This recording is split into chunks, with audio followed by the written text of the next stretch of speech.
Street TV. Missy Adia Chia saying Nana Chese and 10 times why she says and 10 times why the a dear Sam Namika, you can in 10 times, a dear Sam Namika, a social media, Sam Namide, Mika. They are any now to in our ones and I some dear Fusani, a day, oh, social media. Now, me say, wait, dear. As I am a threat. Now, sometimes when I know maybe a while, when you come also now sharp. Not just a yausre, who didn't want Tiasia, you can't phantom it, who didn't want Tiasia, and our Tiasia so on your day, who didn't want. No, many nanny, Namia, and Chabia, many nanny naman and copy social media. I, a social media, honey, the gate in Naho, and I watch my be soon will be and all that you told to when you obey Raha. The here is a data. Now, service, no, a strong, nay, powerful, and no. Na dia asem hu na dia na me bobo hu ya dia na me pese me nemuche eye Dr. Dan Owusu Esiama oye evangelist na asem a odi abetu dwa no edutwamu asem na ye pikisi asem na ye heja na nanu ya no se asofo na omo ye miracles no a omo tititi eni no omo sa ayarefo omo nya na ewufuo mu no and no challenge and or the other tuja. So will be wo and then me no say so I be no bit me at any penny or no Dr. Dan Esiama no evangelist no a true challenge ama so for na aka no. Na then a man cancer. What's it now on in social media? Say social media get in ya no ya ni watch my ya bibia na ndi obia so ya no owura hwe. Also the damn tan so na go say papa bi aka say tete no Nenya nkopon obaye no na oye den osa eni yaye akwatafo omo tom yaye bebre me akos bebre no oye na so Dr. Isiama ti yepe e no so be reply papa no o se sadwe ne twam eni hobio nto ka se twam eni hobio no e no sa de challenge yaye den abeto abonten na sa challenge we o de beto abonten no e na so fo ba ko so a wa bene pa eye Prophet Dr. Abednego ti ase we no si dani eye se ma for one twitri form fa one twitri form unye ni adumo ni so entino ya dan for one twitri form asem na okan no ubua den ti na Prophet Dr. Abednego say the pastor announce evangelist Esiama aka no nukro bi anim o se ya mfasa adoma chede na mawa untimi nye ahwefo Odie me ni bebre ka for now. Moma yenko tie Dr. Dan Owusu Esiama evangelist no. Na sema o ka wo video nim. Ye ba ye bebobo nsem no. Me da papa a utie me. Encha kura na meti social media ho. Na Ghana enkrofo a mo age o mo atum so mo ya asofo yi ba ko. O pretty our the northern part of this country. The American wa unim no unim na opani no eba social media so a mitie no na sama wo kan se na nsan bibi hanadwen e wo krisosum mu na de hanadwen ene se ene a kristofo entumi enyane awufo ene a kristofo entumi emma sabe anifrafo ani embue na sabe Omo entumi enante the crippled no. Omo entumi enante o Yesu dimu said de esiye e o Bible ekwanso no. Na de na osofu yi eka nyina ne se aso na ejeja ne ho amatumi a ewo krisosum mo no enne entumi anya adwuma. Enti opani na owonda papa sa adenti na sa na ma no ensie. Anapa me ba be you opani no ano indirectly na anu ye no abama omaiga na nyina answer no is simple. There is a statement in the Bible was say adenti ana wo hwehwe otiasefo ewo awufuo mu. So what is that statement na da enipa no otiase wo ko hwehwe no a ba bia enkrofo awuo eho na anenam Odo pa utie me. Yewra Yesu ene bisa asa asembisa no. Se wo be bisa de entie nipa entumi nyane awufo obi ntumi ma onifani ani emua. The answer is simple. Adia na opesa wo ye no aba atwam ana answer still entwam. That is the answer. Me see, I just say, asem no, the prophet, the evangelist Dan Owusu Esiama kan no. Or see, o trade challenge aba so for no. E wo Ghana ha say. So o see wa benya. See, any friend any. Ya ni owufofie owufom. Sakwatafo yare. Na won hwe. So o see na wa ben. Or no, evangelist Esiama no, or so true challenge. Asem we ena Dr. Dan Owusu Esiama ye den e kan ye mesremo enya me ma asem na me kan yo de o kan na ma den mesi so amamo no na mesremo mo ma yen kotie na nu mu asem ye ba de aka ne de be ka mo obi a nani efra ye wo no ne nkwala abrem ama wadi 30 years and nani efra a osofo betumi abie nani wo Ghana ha me say e bin sit that this challenge obi taking it up enya nto ato bia osofo bia ntumi ena papa na de be no ya mo keka no obi ntumi omwa na de nti a wo ntumi nyane se ade na twam odofo wasuma ahwefo amohwe me wasuma se uti de okan no we e challenge and we trauma asofo no na oto challenge we enye yesi so hwewa kase hwewen kase pitipiti wo so ena se ye kwa numa kroma ye nyi plebu wo kwan so se ne se ho when your platform ena wa be kan wo de wo se what to challenge ai and ye atadwen ya te dene eni ono so video ni na ma ena prophet Dr. Abednego ai the spiritual doctor eso ko play the video ni so say boom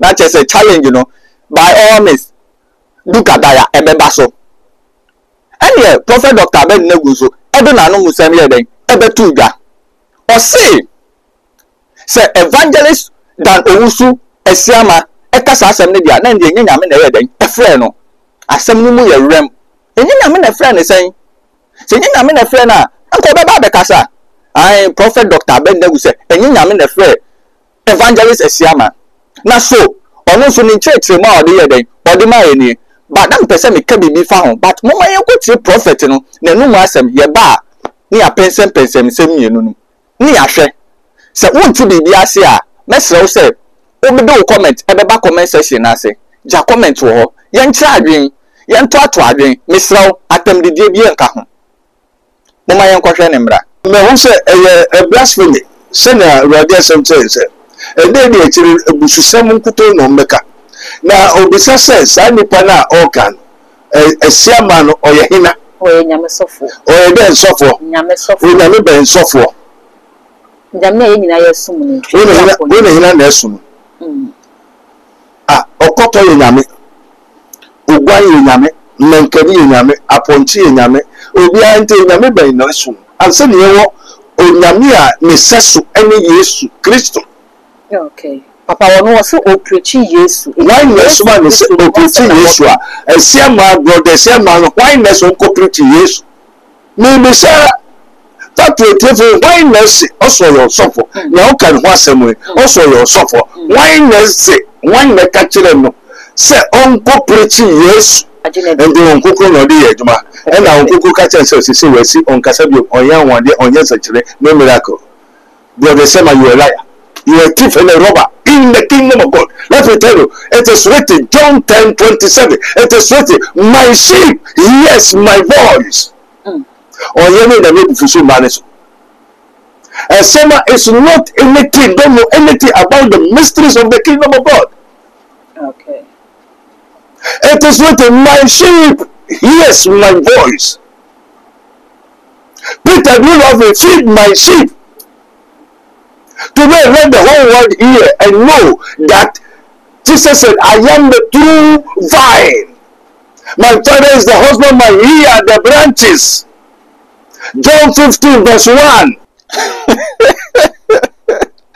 Hey, it's a more yasio. Hey, when I did the America say, so won't go be a formula, and I now so quite new clearly. And I say, we feel why we be dear or word, would you not? Just me who cry then edwiri me. Sometimes wrong and yes I would be kind of court and I just say assembly you be come out there be some say the prophet Dr. Abednego kind. We are the branches. We are the branches. The branches are the what? The members. And some were apostles, pastors, prophets, teachers, and evangelists. That's 5 ministry, you know. All we are all the body of Christ, which is the body of God. And he gave some apostles, prophets, teachers, pastors, and evangelists. So who is that brother Shema? Who made him like that? And then said about the best one, only the enemy fever. The nutrients and the better fever, yes. And then Baba the best one, the and then according to fever, if yes. Now we are so for now, say miracle, are you still a branch or not? Some of the majority of the pastors are not branches because they have been cut off. The Father has cut them off. And they are now being like a fire. Some is going to burn. God will burn them. Let me just say, on your sofa. 2. We'll be unfriendly. 3. You cannot say, do we work by ourselves? Do the branches produce fruit by the branches itself? No. Or by who? By the 3. The 3, you know, I'm out 3. Who to the say I determine so 5. Or see, I don't want you will and then you can also shut it in Mumna, Yankupon Bass, I see soon. If you obey, yes, I obey any fasting, no, not all corner. Bonsania day, a sonation like also several times. But to make a chance of 1 Jan or Mede, and Basher from some passer on Yankupon Bana. Or catch any said, underneath a boy, a bodo, underneath a bono, then a bread moto, some passer on any Yankupon Bana. It's a Siama. Have a 2 challenge. Or bet 2 years or castle where we are finding where the totroto. Who say man no day? Man day, papa. If one is so full niveau. A so full. Share. Mamma Casa Montreal. And yes, as I time now, born some edging up upon and yes, old to me a day. And Jana home she from home. And I want to mean Danny, a buona bodo, no bit in yet, but not person bit disrespecting the Jana so man. No. You want him so new be a day, yeah, Juma. Yasuman is on baby. Into some Sana no Kenya, nay, so to me, no bit in ya, but not a sound and Quassia Samia day, a man, near a man who are going as on your day, on your man who are going as on ya, Uncle Bayer. Into which you might be so say, and you're not the prophet Dr. Abednego Cano, and you're no cray. Or you be a year Juma, into a new be a Jumano, send me panning catches a quack. And found suppose say Januma. Men try. It's evangelist as Yami, Miss Row. Challenge now what to know. Prophet did not want to. It is also within the challenge, yeah. And you're now quick on the whole. Miss Ramo, may buy in peace. Oh, may buy in peace, not in pieces. Sometimes I say bar, Mumma not to was here because a young and a mujra name 1 million coupon, more young coupon Juma, and a diamano. And I don't much again, so Obiana media. You were 5-4 ministry, 5-4 ministry, you were evangelist, which is Dr. Dan Esiama. I don't say you're evangelist, right? You are not a prophet. Prophet in Sudinilemu, teacher and Sudinilemu, preacher and Sudinilemu. Inti ka challenge we na obeto ye no na nka ese wo to bu ase kakra na o sre nyankopon wo hu o papa na osoma no o sre no no ma wani na ana o ma wa no no anka sa na wa ye den wa be kasa adofo yan kasa nko achiripi me se na ni dey kan a wo hwe me a me srew subscribe na like na share ja comment so e wo comment section na se mo yen share de yen tire ya adwen e wo sa controversial video ya eden abeto a asofo mi enu we eje o ma anu atum no the prophet Dr. Abednego Kano wode ne ya adwen the evangelist Dr. Dan Owusu Esiama aka no so wode ne ya adwen ana wone ne ya adwen we enye ntokwa asofo na enye o ma asem na o mo ka na mbeko Mama who comment section ase. And you know we actually adress bibi so. Because the prophet Dr. Abednego Kano na me ene na ya adwene kakra enye se me tie afidie so na me ye da me ka because me so me nim papa na me nim bone o se yesoma wa enye bibia na wo ho kwan se wo ye yesoma wa enye bibia na wo kwan se wo ye because nipa kwa ye ti ho me papa so osoma me a me ko ne soma na enye bibia na metimi akoye de akoye ese me ye de me papa ye de asoma me it prophet Dr. Abenegu kire se Dr. Dan Owusu Esiama evangelist ekasa dia na ye oye force sofo anase oye ben kontompo oye kronfo den ti na mane kasa because adoma chede na ye wo ma wuro no yesoma se be ye anyone who is not of Christ, whom Christ have not sent them, they are thieves and the robbers. It is written, this is the word of God, that the sheep hears his voice. Okay. He lead them. And do God lead them to come and tell the world that they shouldn't preach Jesus, God is not hearing. Let's just person can say, no, the matter no catching, I don't know. And to the minute of this sheep from any mono, I hope Kokano, so the name you hope you know, you miracle. Kwako kasem pana odumo kwa oyede okamo say odumoni omodi anim amen amen enti ni odi manim no na o ma me kwata power se me so kwata me ye ben kosa enye se na tese edifo ni ho a wo muntimi nyede enti nifrafo ni o ensa kwatafo yare o no betimi aye pa but at that time no say Nyankopon ka say fa ebo we koka no na nenti a you have no right even krefie ye wo fie ma me ye aduane na say aduane no ka say kofa utimi fada ukofa oba bru it is at that time no say me ba the prophet Dr. Abenegu na ene yarefo bi aba ebi we bubu afo no waba o hwe mu kanche nyoma mienu miensa keka nyoma mienu miensa si ani na se enye ene eso osasa yare na obebisa nyame it bibia no say you have to ask bibia no you have to do what ask before adin so betimi ache ye betimi de nifa ni ade abre no de nifa for bebre no at that moment wona adomne ba say ene de sayare we ebi o chena eso ko bisa ne papa na oye den ofre no eso ko bisa de wode adoma chede ne ye den e ma no evangelist di ulemu prophet di ulemu teacher di ulemu na nka me ya ko say challenge we ya eye dan Dr. Owusu Esiama e de betu ga no ama prophet hiti papa ti prophet zo ere e through challenge o se Esiama uye kronfo nti sa wo nya kronfo a me pa cho be yi hu ano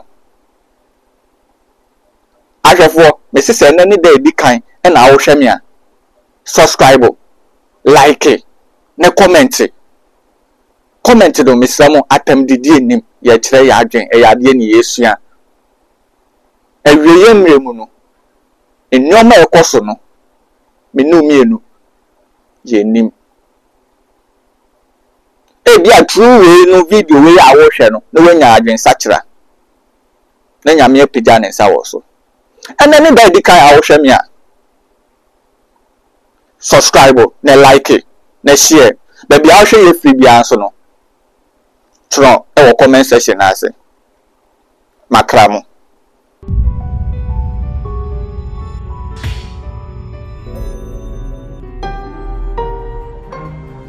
Mystery TV.